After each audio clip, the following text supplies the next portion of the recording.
सासू माँ, मैं नौकरी करना चाहती हूँ।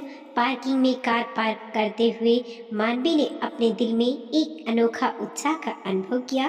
अब तक वह नितेश के साथ हुई अपनी तीखी बातचीत की सारी कड़वाहट अपने मन से झटक चुकी थी। घर में कौन सी कमी है? मैं स्वयं अच्छा खासा कमाता हूँ, बंगला, कार, जमीन जायदाद सब कुछ तो है, और मैं वादा करता हूँ कि तुम्हें कभी किसी चीज की कमी नहीं होने दूंगा। मानवी को नितेश की यह दुहाई एक पारंपरिकगत पति की दुहाई प्रतीत हुई। उफ, ये पुरुष स्त्री को अपने पैरों पर खड़े होते हुए देख ही नहीं पाते, मानवी ने सोचा। उसे नितेश की इस अपेक्षा से चिढ़ हुई थी, किंतु सब पुरुष एक जैसे नहीं होते। आप प्रशांत को ही लो, उसने पहल करते हुए मानवी से कहा था। भाभी, आप तो वेल क्वालिफाइड हैं, आपको मेरा ऑफिस ज्वाइन कर लेना चाहिए। प्रशांत के मुंह से अपने लिए वेल क्वालिफाइड सुनकर मानवी गदगद हो उठी थी। नितेश और सास ससुर कभी मानवी के विचार से सहमत नहीं हुए, जबकि उन्होंने मानवी को एक पढ़ी लिखी बहू के रूप में चुना था। विवाह के 2 महीने बाद जब नितेश अपने कारोबार में व्यस्त हो गया, तो मानवी का दिल एक बार फिर अंगड़ाइयां लेने लगा। सुनिए, आप तो अपने कारोबार में डूबे रहते हैं और मैं घर में बैठी बैठी बोर हो जाती हूँ। अगर मैं कहीं नौकरी कर लूँ तो? उसने दबे स्वर में नितेश से कहा। देखो मानवी, मैंने तुम्हें पहले ही समझाया है कि जब हमारे घर में किसी प्रकार की आर्थिक तंगी नहीं है तो फिर तुम्हें नौकरी करने की क्या आवश्यकता है? नितेश ने शांत भाव से उत्तर दिया। प्रश्न आर्थिक तंगी या आर्थिक आवश्यकताओं का नहीं है। मैं पढ़ी लिखी हूँ और अपनी पढ़ाई का सदुपयोग करना चाहती हूँ। मैं अपने अस्तित्व को महसूस करना चाहती हूँ, मानवी ने झिझकते हुए तर्क दिया। ये सब तो तुम बिना नौकरी किए भी कर सकती हो। ओह हाँ, तुम किसी समाज सेवा संगठन से क्यों नहीं जुड़ जाती? नितेश ने उसे सलाह देते हुए स्वयं अपनी सलाह पर मोहर भी लगा दी। हाँ, ये ठीक रहेगा। नहीं, ये ठीक नहीं रहेगा। नितेश के जाने के बाद मानवी मन ही मन देर तक कुनमुनाती रही। उसे उखड़ा उखड़ा देखकर सासू माँ ने प्यार से कारण पूछा। सासू माँ की ममता को महसूस करते हुए मानवी ने उनके सामने अपना दिल खोलकर रख दिया। माँ जी, शादी से पहले मैं नौकरी करती थी और उस समय मुझे लगता था कि मेरा अपना भी कोई व्यक्तित्व है। अब शादी के बाद ऐसा लगता है कि मैं उनकी परछाई मात्र बनकर रह गई हूँ। तो तुम क्या करना चाहती हो? सासू माँ ने पूछा। मैं नौकरी करना चाहती हूँ। क्या यही एकमात्र रास्ता है? यदि कोई और काम? नहीं माँ जी, मानवी ने सास की बात काटते हुए कहा। मैं और कोई काम नहीं करना चाहती। मैं तुम्हारी भावना समझ रही हूँ बेटी, लेकिन जरा सोचो, क्या तुम्हारा नौकरी करना ऐसा नहीं लगेगा जैसे तुम किसी दूसरे का अधिकार छीन रही हो? सासू माँ ने बड़ा अजीब सा तर्क दिया। इसमें किसी दूसरे का अधिकार छीनने की कौन सी बात है? आखिर मैं जो भी नौकरी हासिल करूंगी वो मुझे मेरी योग्यता के बल पर मिलेगी, मानवी ने आश्चर्यचकित होते हुए कहा। खैर, मैं तो यही चाहती हूँ कि तुम नौकरी मत करो, लेकिन अगर तुम चाहती ही हो तो कम से कम साल भर तो ठहर जाओ, वरना अच्छा नहीं लगेगा कि नई बहू को नौकरी करने दिया जा रहा है। सासू माँ ने मानो हथियार डालते हुए कहा। ठीक है माँ जी, मैं साल भर ठहर जाऊंगी। मानवी को भी लगा कि बात बढ़ते बढ़ते बिगड़ जाए, इससे अच्छा है कि साल भर वाली बात मान ली जाए। मेरी अच्छी बेटी, सासू माँ ने दुलारते हुए कहा था। तुझे क्या लगता है कि मैं पढ़ी लिखी नहीं हूँ? मैं समाज शास्त्र में पीएचडी हूँ। क्या? मानवी चकित रह गई थी। उसे पता नहीं था कि उसकी सासू माँ उच्च शिक्षा प्राप्त है। तो फिर आपने नौकरी क्यों नहीं की? मालवी अपने आश्चर्य को छिपा नहीं सकी, क्योंकि मैंने यह महसूस किया है कि वो काम नहीं करना चाहिए जिससे किसी का आहित हो। सासू माँ ने गोलमाल सा जवाब दिया, लेकिन इससे किसी का आहित कैसे हो सकता है? मालवी को बिल्कुल भी समझ में नहीं आया।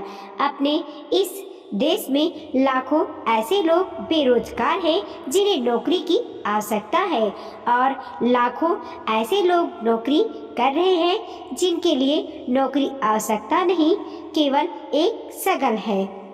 यदि ऐसे लोग अपना मन बहलाने या सिर्फ खुद को साबित करने के लिए नौकरी का रास्ता छोड़कर कोई और रास्ता अपना ले, तो उन लोगों की रोजी रोटी की समस्या हल हो सकती है, जिनके लिए नौकरी जीवन मरण के समान महत्वपूर्ण है। सासू माँ ने दार्शनिक अंदाज में कहा, लेकिन माँ जी, मानवी ने उन्हें टोकना चाहा। छोड़ो इस बात को, बस एक प्याला गर्मा गर्म चाय पिला दो। सासू माँ की बात सुनकर ना चाहते हुए भी मानवी को बात वहीं समाप्त कर देनी पड़ी। देखते ही देखते 12 महीने व्यतीत हो गए। सासू माँ भी रिश्तेदारी में बाहर गई हुई थी। एक दिन उचित अवसर देखकर मानवी ने नीतीश से एक बार फिर अनुरोध किया, जैसे कि उसे आशा थी। नीतीश ने उसे समझाना चाहा, किंतु इस बार मानवी नीतीश की एक भी बात सुनने को तैयार नहीं हुई। यहाँ तक कि आज इंटरव्यू के लिए निकलते समय भी दोनों के बीच काफी कहासुनी हुई। मानवी नीतीश के इस व्यवहार को अनदेखा करते हुए इंटरव्यू के लिए निकल पड़ी। मानवी ने कार पार्क की और सीढ़ियां चढ़ती हुई प्रशांत के दफ्तर जा पहुंची। हेलो मैम, मैं आपके लिए क्या कर सकती हूँ? काउंटर पर बैठी रिसेप्शनिस्ट ने मानवी को टोका। मानवी सीधे प्रशांत के कक्ष की ओर बढ़ी जा रही थी। रिसेप्शनिस्ट की आवाज सुनकर हड़बड़ाकर बोल उठी, मैं यहाँ इंटरव्यू के लिए आई हूँ। ओह, आपका नाम मानवी? आप कृपया उधर सोफे पर प्रतीक्षा कीजिए। आपकी बारी आने पर आपको सूचित कर दिया जाएगा। रिसेप्शनिस्ट ने मधुर स्वर में मानवी से कहा। ठीक है। मानवी को यह आशा नहीं थी कि उसे अन्य लोगों की भांति अपनी बारी की प्रतीक्षा करनी पड़ेगी। सोफे पर बैठते हुए मानवी का ध्यान गया उस सहमी परेशान लड़की पर, जो सोफे के दूसरे छोर पर बैठी हुई थी। उसने साधारण सा सलवार कुर्ता पहन रखा था। उसने अपने दोनों हाथों में अपनी फाइल को कुछ इस तरह थाम रखा था जैसे वह उसकी सबसे कीमती चीज हो। आप भी इंटरव्यू देने आई हैं? मानवी ने उस लड़की के निकट सरकते हुए पूछा। जी, लड़की ने संक्षिप्त सा उत्तर दिया। मैंने समाजशास्त्र में डॉक्टरेट किया है। मानवी ने बात आगे बढ़ाते हुए कहा। मैंने भी। फिर संक्षिप्त उत्तर मिला। आपने इसके पहले भी कहीं जॉब किया है? मानवी ने पूछा। जी हाँ, वर्ल्ड बैंक ऑफ यूनिसेफ के प्रोजेक्ट में काम कर चुकी हूँ। लड़की ने सहजता से उत्तर दिया। वो तो इस नौकरी के लिए क्यों? मानवी ने पूछा। वो दोनों अस्थायी नौकरियां थीं। लड़की मानवी का आशय समझ गई। आप शादीशुदा हैं? मानवी ने अचानक व्यक्तिगत प्रश्न पूछ डाला। नहीं, लड़की ने कहा। ओह, फिर तो आप शादी होते ही ये नौकरी छोड़ देंगी, या फिर आपके ससुराल वाले आपसे नौकरी छुड़वा देंगे। मेरी शादी होगी भी या नहीं ये मुझे नहीं पता, लेकिन इतना जरूर पता है कि मैं अपने बूढ़े असहाय माता पिता का इकलौता सहारा हूँ, और इसीलिए आज मुझे इस नौकरी की अत्यंत आवश्यकता है। लड़की के स्वर में व्यंग और पीड़ा का मिला जुला भाव था। आपके भाई बहन? मानवी ने पूछना चाहा। है, लेकिन नहीं के समान वो सब अपना अपना घर बसाकर हमसे मोड़ चुके हैं। लेकिन मैं किसी भी कीमत पर अपने माता पिता को नहीं छोड़ूंगी, किसी भी कीमत पर नहीं। लड़की भावुक हो उठी।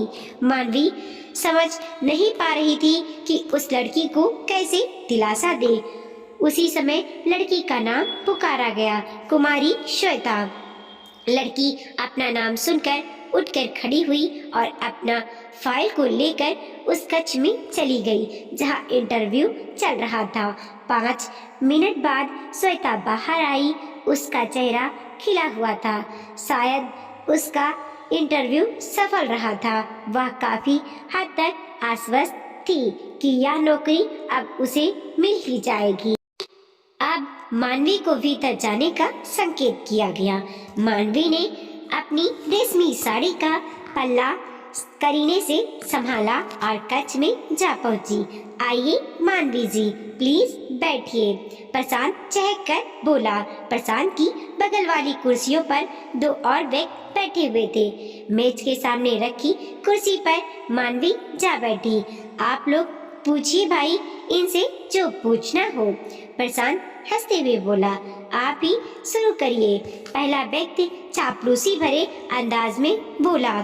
देखिए, मेरी तो यह भाभी लगती है, इसीलिए मैं तो इनसे यही पूछ सकता हूँ कि आज आप डिनर में क्या पकाने वाली हैं। प्रशांत हो करके हंस पड़ा। वो दोनों व्यक्ति सुर में सुर मिलाकर हंसने लगे। मानवी को यह सब बड़ा अजीब लगा। आप लोग यदि मुझसे कुछ पूछेंगे नहीं तो मुझे नौकरी कैसे देंगे? मानवी ने ही पूछ लिया। नौकरी तो आपके लिए ही है, क्या मैं आपकी योग्यता नहीं जानता हूँ? प्रशांत ने मुस्कुराते हुए उत्तर दिया। और वो लड़की श्वेता जिसका इंटरव्यू अभी मुझसे पहले हुआ? मानवी ने पूछा। हाँ, वो भी बहुत योग्य है, लेकिन उसका नंबर आपके बाद आता है।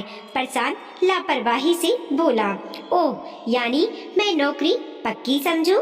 मानवी ने खुश होकर पूछा। 100% पक्की, प्रशांत ने कहा। और अब आप हमें मिठाई खिलाइए। जरूर खिलाऊंगी, लेकिन पहले नितेश जी का मुंह मीठा करवाऊंगी, मानवी ने कहा।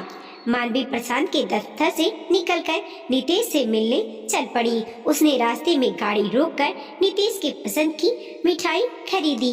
वह खुश थी। वह अपने मन में एक अनोखी शांति का अनुभव कर रही थी। उसे अपना मन बहुत हल्का लग रहा था, एकदम तनाव रहित। अरे तुम तो आज इंटरव्यू देने गई थी। नितेश मानवी को अपने सामने पाकर चौंक उठा। ये लो, मुंह मीठा करो, कहते हुए मानवी ने मिठाई का एक टुकड़ा नितेश के मुंह की ओर बढ़ाते हुए कहा। ओह, बधाई, नौकरी मुबारक हो, नितेश ने संयत स्वर में कहा। ये मिठाई नौकरी मिलने की नहीं, बल्कि नौकरी छोड़ने की है श्रीमान जी, मानवी ने मुस्कुराते हुए कहा। क्या मतलब? नितेश चौंक पड़ा। हाँ, आज मुझे आपकी और माँ जी की बातों का मतलब समझ में आ गया। कैसा मतलब? यही कि नौकरी जरूरतमंद को ही करना चाहिए, टाइम पास करने वालों को नहीं, मात्र चंद साड़ियाँ या अपनी फिजूली जेब खर्च के लिए नहीं, या फिर यह दिखाने के लिए भी नहीं कि नौकरी करने में ही स्त्री की स्वतंत्रता निहित है। ऐसा करने वाली औरतें ना जाने कितने जरूरतमंदों का अधिकार छीन लेती हैं। या मैं आज समझ गई हूँ, मानवी उत्साहित स्वर में बोलती चली गई। उसने नीतीश को श्वेता के बारे में बताया और अपने इंटरव्यू के बारे में भी, साथ ही यह भी बताया कि उसने रास्ते में ही प्रशांत को फोन करके स्पष्ट शब्दों में कह दिया है कि यदि वह सच्चे अर्थों में संबंध निभाना चाहता है तो उसके बदले उस लड़की को नौकरी दे दे जो उससे ज्यादा योग्य है और जिसे इस नौकरी की सबसे अधिक आवश्यकता है। प्रशांत भी मानवी के इस आग्रह को सुनकर गदगद हो उठा। आज तक मुझे तुमसे प्यार था, लेकिन आज तुम पर बहुत गर्व महसूस हो रहा है, कहते हुए नीतीश ने मानवी को अपने बाहों में भर लिया। अच्छा, अब आप अपना काम करिए, मैं चली घर पर अकेली बोर तो नहीं होगी? नीतीश ने संदेह भरे स्वर में पूछा। नहीं, अब कभी नहीं, मानवी ने दृढ़ता भरे स्वर में उत्तर दिया और प्रफुल्लित मन से अपने घर की ओर चल दी। वीडियो को लाइक कीजिए, कमेंट कीजिए और अपने दोस्तों के साथ जरूर शेयर कीजिए। चैनल पर नए हैं प्लीज सब्सक्राइब कीजिए और देखते रहिए मोटिवेशनल स्टोरी।